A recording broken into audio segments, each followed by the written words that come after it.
1 बजे तेज बारिश और कड़कड़ाती बिजली में अपने घर की बालकनी में खड़ी सुमन खोई खोई कुछ सोच रही थी।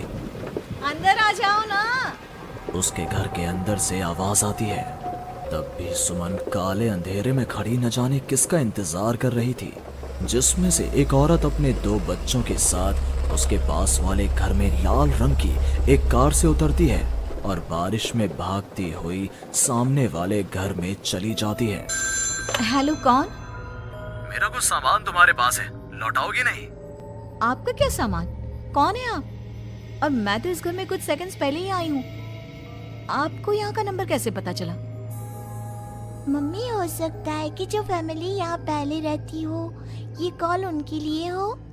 नहीं नहीं, ऐसा नहीं है। बाहर कड़कड़ाती बिजली एक अनजान आदमी के फोन ने नेहा को डरा दिया था। वो फौरन कॉल रख देती है। चलो बच्चों, कमरे में चलते हैं, मैं तुम्हें सुला देती हूँ। पर यहाँ इतने अंधेरे में तो कुछ भी नहीं दिख रहा मम्मी, फ्लैश लाइट ऑन करो ना। नेहा फ्लैश ऑन करती है, जहां उसे ऊपर जाने की सीढ़ियां दिखती हैं और चारों तरफ सफेद कपड़ों से ढके हुए फर्नीचर। तभी नेहा की 3 साल की बेटी उससे कहती है, मम्मा घोस्ट। नो माय लव, ये तो वाइट क्लोथ्स हैं। चलो ऊपर मम्मा आपको स्टोरी सुनाएगी, सुननी है ना? चलो चलो चलो। नेहा स्ट्रॉबेरी को गोद में उठाती है और रोहन के साथ सीढ़ियां चढ़ना शुरू करती है। एक एक कदम उसे ऐसा एहसास हो रहा था मानो वो सीढ़ियों पर नहीं दलदल में कदम रख रही हो। ये मेरे पैर सीढ़ियों में धंस क्यों रहे हैं? बहुत देर चलने के बाद सीढ़ियां खत्म होती हैं। ऐसा लग रहा है मानो मैं जन्म से बस चल ही रही हूँ। जैसे तैसे थकी हारी नेहा ऊपर कमरे में पहुंचती है। जैसे ही फ्लैश बेड पर पड़ता है, वो देखती है कि उसके दोनों बच्चे पहले से ही बिस्तर पर सो रहे हैं। मेरा सर चकरा रहा है। बच्चे तो मेरी गोद में थे, यहाँ कैसे आ गए? और वो भी मुझसे पहले। नेहा कुछ समझ नहीं पाती और बेसुध होकर जमीन पर गिर पड़ती है। अगली सुबह उसकी आंखें सूरज की किरणें चेहरे पड़ने से खुलती हैं। नेहा बालकनी में जाती है, जहां उसे सुमन अपने बालकनी में खड़ी दिखती है। ऐसा लग रहा था मानो सुमन रात भर से वहीं खड़ी थी। सुमन नेहा को मुस्कुराकर देखती है। हेलो, मैं यहाँ कल ही शिफ्ट हुई हूँ। मेरे हस्बैंड का यहाँ ट्रांसफ़र हुआ है। आसपास कहीं घर ही नहीं मिला, तब 40 किलोमीटर दूर यहाँ ये घर मिला। आप यहाँ पर कब से हैं? पता नहीं, सालों हो गए, यहाँ कोई आया ही नहीं। पर अब तुम आई हो तो राहत सी लगी। आओ ना घर पर। हाँ हाँ, क्यों नहीं, मुझे भी कंपनी मिल जाएगी। वैसे कल रात ना यहाँ कुछ अजीब महसूस किया मैंने। मैं आकर बताती हूँ। नेहा सुमन से मिलने उसके घर जाती है और पिछली रात हुए इंसिडेंट के बारे में उसको बताती है। ये तो कुछ भी नहीं है नेहा, ऐसे तो कई इंसिडेंट्स मेरी एक फ्रेंड के साथ भी हुए हैं और रोज होते ही हैं। सुमन अपनी कार में बैठी अपने नए ठिकाने की ओर बढ़ रही थी।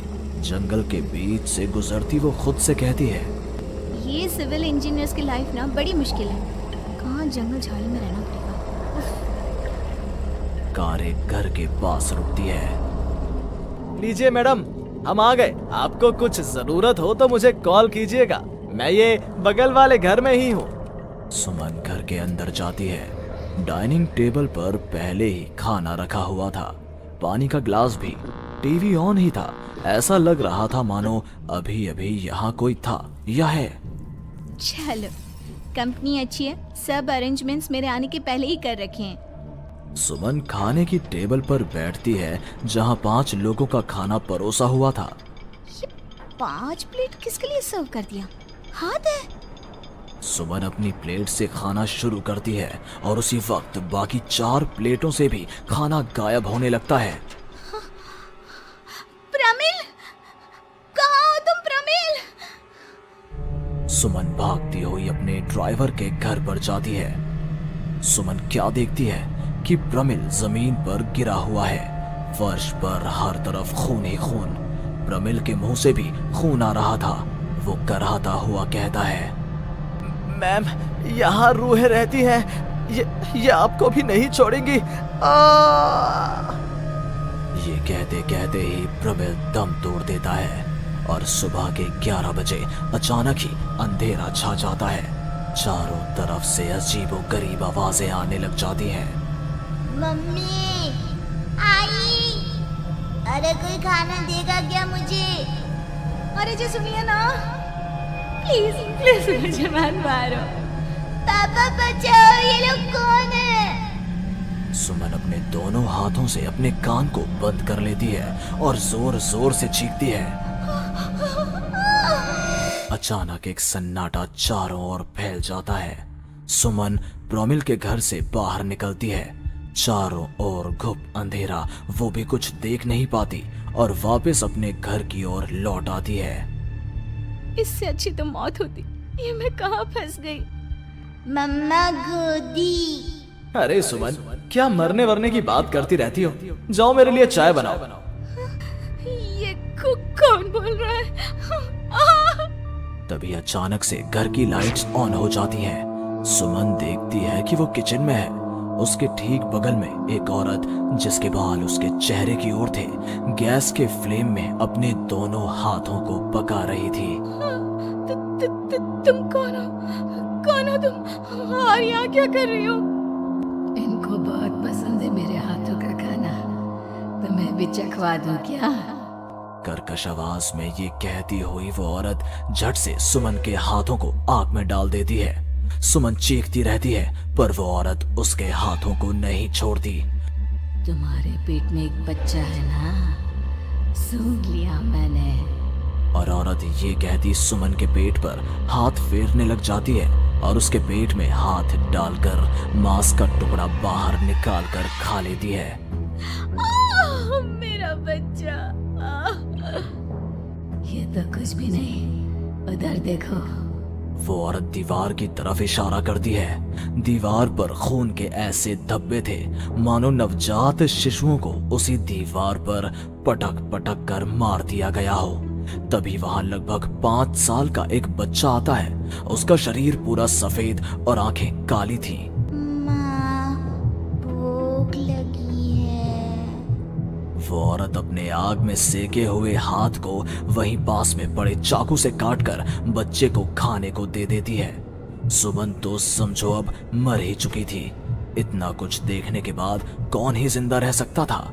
अब उसका शरीर भी गवाही दे रहा था। एक कदम भी चलना मुश्किल था। वो दीवार को पकड़ पकड़ कर बाहर हॉल में आती है, जहां डाइनिंग टेबल पर 5 लोगों को बैठा देखती है। बिना सर का एक आदमी टेबल पर अपने बीवी और 3 बच्चों के साथ बैठा था। सभी सुमन की ओर देखते हैं। मम्मी, तुम मेरी मम्मी बनोगी। यहाँ हमारी जैसे बहुत से लोग रहते हैं, बहुत सारे। फिर उस लड़की का क्या हुआ? वो अब जिंदा है? हाँ, उन लोगों को एक जिंदा इंसान भी चाहिए था, जिसे वो रूहें रोज मारे, रोज। पता नहीं कितनी ही रूहें हैं, आज भी 1-2 तो दिख ही जाती हैं। वो लड़की तो बस निकलने का राह ढूंढ रही है, पर वो निकलेगी कैसे? क्या कोई तरीका है? हाँ, किसी और को उन रूहों के हवाले कर देना, यही एकमात्र रास्ता है। तो उसने किसे उन आत्माओं के हवाले किया? किया नहीं, अब करेगी। तुम्हें ये वही घर है और वो लड़की मैं हूँ। अलविदा नेहा।